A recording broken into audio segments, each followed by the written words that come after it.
Hello, and welcome to the Venue Coach Blueprint for Owners. I'm Kyle Labar.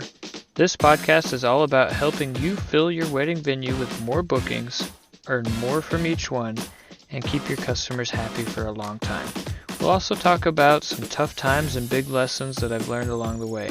Let's dive in together and make your venue the best spot for weddings. Hey everybody, welcome to another episode of the Venue Coach, and in today's episode I want to talk about emailing, email campaigns, email marketing, and how we do it at our venues and how I help clients do it with their setups and that sort of thing. So really what I like to do is take human error out of things. Number one problem of getting a lead that comes in is they don't get followed up with. And then number two problem is leads come in, don't get followed up with in a timely manner. So not being followed up with at all and not being followed up with quickly enough can have a huge impact on your business and how well you get tours and then bookings. And we saw initially when we started, we didn't have anything set up. It was just us. They'd come in and we tried to be as prompt as possible. And we're still really good about being prompt when they come in. However, there's times where things fall through the cracks, you don't catch it, and you might get lucky where the prospect is really interested in you and so they keep pestering you until you respond.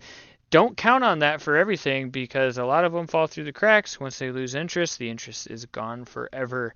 And we have seen the data. The data shows that vast majority of actually not majority, but the average booking time from tour to booking is 7 days. So if they are now, I would have to look up the average time from scheduling the tour to book because that is a different metric. But the sooner you get them on the calendar when they're showing interest, the sooner you get them out for a tour, the faster they can potentially book with you. So the big thing that we saw was we couldn't keep track of every lead that came in, and I'm not saying we're just drowning in leads or anything like that, but we get busy, and in the early days we were operating the venue and doing everything for it, so not just the physical day-to-day, all the back end, all the administrative, clerical work, that sort of stuff, shipping and ordering and handling and receiving and oh boy, everything, coordinating, bartending even a little bit. Wait, were we? No, not bartending, but coordinating with the bartenders and all of that stuff. Like it's a lot, and so it's easy to lose track of leads that come in. So what we started doing was automating the process a bit, at least initially. And you might think, oh wait, but if I automate, it will lose the personability of the text or the message or the email or whatever, and not that doesn't have to be the case. We haven't seen that be the case with us. We have a little message that's universal to everybody, but personal enough. It says something like, hey, congratulations on your engagement. We're so excited. And this is on a text. So I know I talked about email, but this is for text. And then we have an automation that says, quick question, when are you thinking of getting married? And then they respond, and once they respond, you start responding and actually talk to them. So that's the cool part. You get to weed out the people who are never going to respond. You don't have to waste your time and effort on them. And that's true for text and email. So with the emails, we have it automated so if they want a brochure, they get the email that sends out a brochure. It also sends out a text, and that's how we start the conversation. Because people don't always respond the same way or like the same type of reach outs.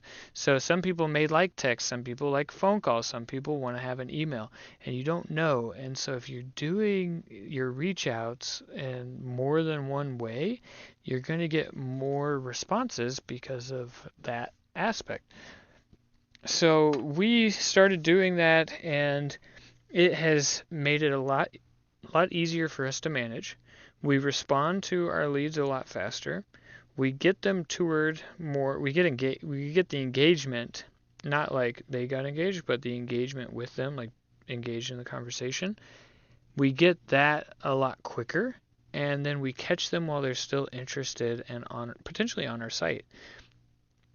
So that has a lot of power and a lot of strength to your marketing efforts.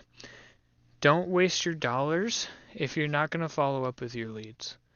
If you're not going to reach out to them, if you're not going to contact them. You've spent money or time to get them to engage with you, and let's make it easy. Let's make it easy, and that's exactly what we aim to do with ours. We got it set up, and now it's pretty easy. It's not a perfect solution. There's still things that get missed, but it makes it a lot easier to miss fewer things. And so that's always our goal, is to do incremental improvements. And each time you do, it might be, 0.5% better or 1% better, but the compounding effect that happens there over enough time is just incredible. So all that to say, if you're struggling to follow up with your leads as they come in, if you don't know what to do to market to them, if you don't even know that they're coming in, you got to fix that, and you got to get a good system in place. And hopefully you respond within seconds of the leads coming in. And I know that the vast majority of people do not. And that's a wake-up call, because you are leaving money on the table by not responding to leads quickly.